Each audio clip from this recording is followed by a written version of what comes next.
श्वासें चलती हैं तो चलती हैं और बिना किसी से पूछे, बिना किसी की इजाज़त के। और जब जब जब चलती हैं, जब तक चलती हैं तो चलती ही हैं, चलती रहती हैं। और जब रुकती हैं तो रुक जाती हैं, वह भी बिना किसी से पूछे। तो ना चलने का पता और ना रुकने का पता।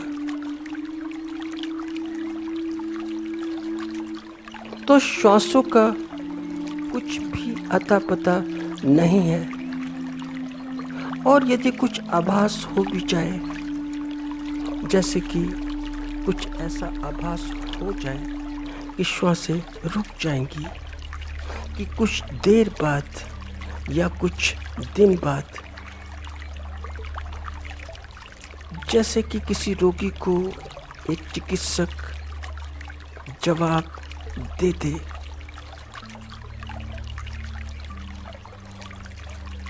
कि बस बात समाप्त हुई, कि जो चिकित्सा है अब कुछ नहीं कर सकती, अब चिकित्सा निरुत्तर है। और रोगी को इस बात का पता लग जाए। हम सब रोगी हैं, सारे के सारे रोगी हैं। जब रोगी को इस बात का पता लग जाए तो बहुत बहुत कुछ रह जाता है। तो करने को बहुत कुछ रह जाता है, तो कुछ ना कुछ रह ही जाता है, शेष बच ही जाता है।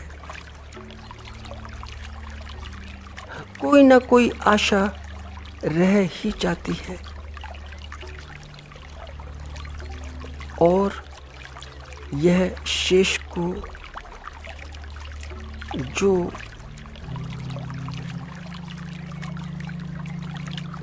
पूरा करने की अभिलाषा है, वह जीवित रह जाती है।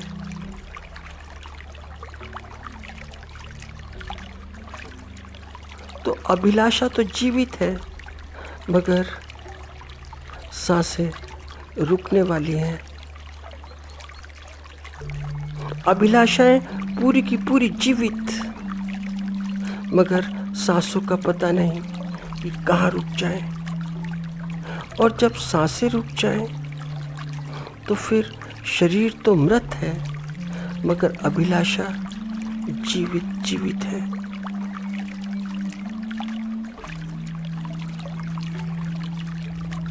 और लगभग ऐसी मृत्यु सभी की होती है, हम सभी की। ऐसी मृत्यु बहुत बड़ा सच है। सांसें तो रुक गईं, थम गईं, मगर अभिलाषा जीवित है। तो जब ख्वाहिशें जिंदा हैं, जिंदा और सांसें रुक गईं, थम गईं, तो इसी का नाम मृत्यु है। यही मृत्यु है, इसी को मृत्यु बोलते हैं। थोड़ी सी बात सोचने जैसी है, क्योंकि हम सबकी ऐसे ही मृत्यु होती है। मृत्यु की जो है घटना ऐसे ही घटित होती है। तो ऐसा लगता है कि जीवन में कुछ अपूर्ण रह गया, कुछ छूट गया, अधूरा सा रह गया। तो अधूरापन शेष रह गया। क्यों? क्योंकि किसी से प्रेम मांगा, तो जब जब किसी की इच्छा हुई तो उसने प्रेम दिया, नहीं हुई तो नहीं दिया। जीवन से उत्पन्न इच्छाएं पैदा हुई अपने लिए, वह भी अपने लिए। ध्यान रखना कि अपने लिए। धन की इच्छा हुई तो उतना धन नहीं मिला जितना मिलना चाहिए था, और जितने की धन की इच्छा थी उतना नहीं मिला, और अगर उतना मिल भी गया तो फिर उतना नहीं मिला कि जितने की मिलने के बाद और अधिक मिलने की आकांक्षा थी, इच्छा थी।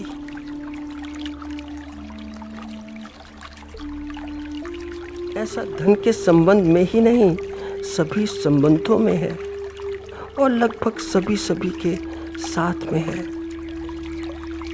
जैसे कि तुम देखो, यह घटना सब जगह मिलेगी कि जितना प्रेम मैंने किया मुझे उतना प्रेम नहीं मिला, जितना मैंने दिया तो उतना मुझे नहीं मिला। फिर चाहे प्रेम हो या धन हो, मान सम्मान हो, स्नेह हो, सुख सुविधाएं हो, कुछ भी हो, मगर उसके प्रत्युत्तर में उतना नहीं मिला। और जब नहीं मिलता है तो विषाद पैदा होता है, विषाद निकलता है। और विषाद क्यों निकलता है? क्योंकि मुझे नहीं मिला। तो यदि गहरे में देखें,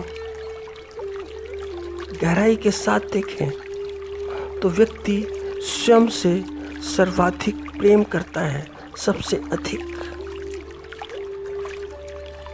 क्योंकि वह जो चाहता है उसके प्रत्युत्तर में वह जब उसे नहीं मिलता है तो बड़ा विषाद पैदा होता है।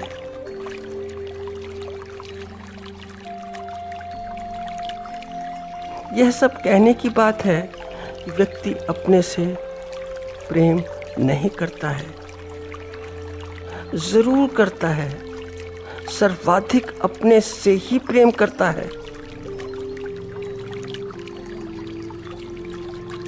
क्योंकि जो उससे प्रेम नहीं करता तो फिर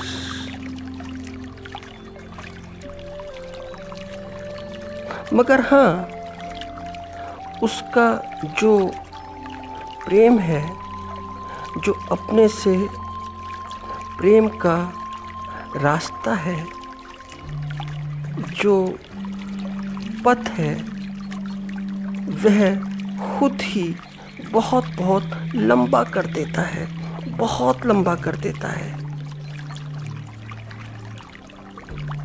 बहुत लंबा। वह घूमता है, फिरता है, घूमने फिरने के बाद में फिर स्वयं पर ही लौट आता है कि उसे स्वयं को क्या मिला।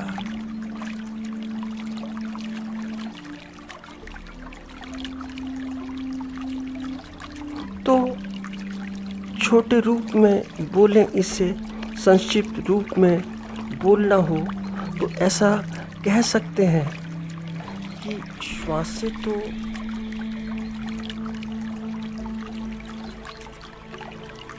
ऐसे ही चलती रहीं,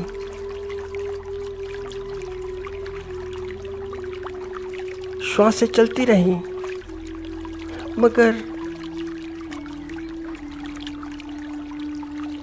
मगर कोई अभिलाषा ना बची हो। यह विपरीत बात है, इसे ध्यान से सुनने की बात है कि श्वासें तो ऐसी ही चलती हैं, मगर अभिलाषा नहीं बची। कोई भी एम्बिशन नहीं है, कोई तमन्ना नहीं है। श्वासें तो चलती हैं तो जीवन है, क्योंकि श्वासें आ जा रही हैं, वे चल रही हैं, तो जीवन तो है, मगर आशा नहीं है। कोई भी आशा, कोई भी अभिलाषा नहीं है, कुछ भी नहीं है। यह दशा अद्वितीय है, बड़ी अद्वितीय। यह स्थिति बड़ी अनुपम स्थिति है कि जीवन जीवंत हो, श्वासें ऐसे ही चलती हो और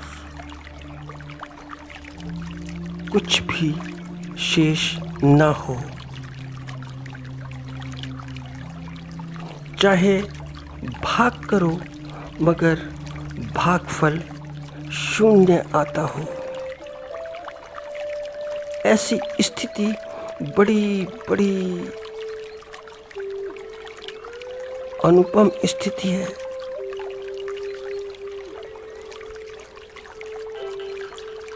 कि कुछ भी शेष नहीं, जीवन तृप्त है। तो इस स्थिति को कोई भी नाम दिया जा सकता है। इस स्थिति को मुक्ति बोलो तो ठीक, निर्वाण बोलो तो ठीक, मोक्ष बोलो तो ठीक। यह जीवंत मुक्ति है, मरने के बाद की नहीं। यह जीवंत निर्माण है, मृत्यु के पश्चात का नहीं। यह जीवंत मोक्ष है।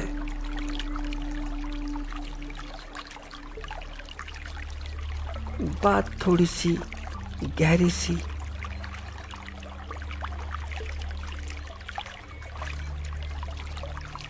थोड़ी सी बात को और समझते हैं।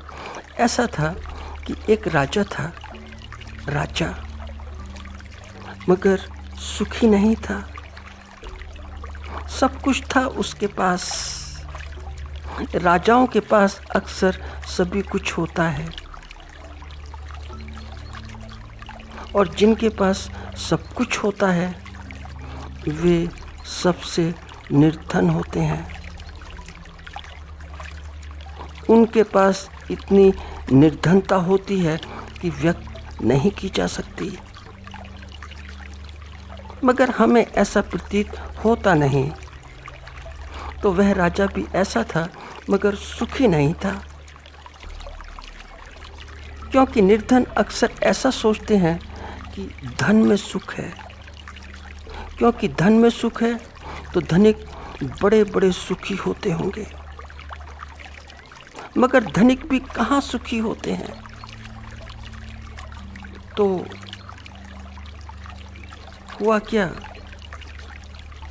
होता क्या है कि धनिक को सुख का उपाय बताना भी बड़ा बड़ा मुश्किल हो जाता है।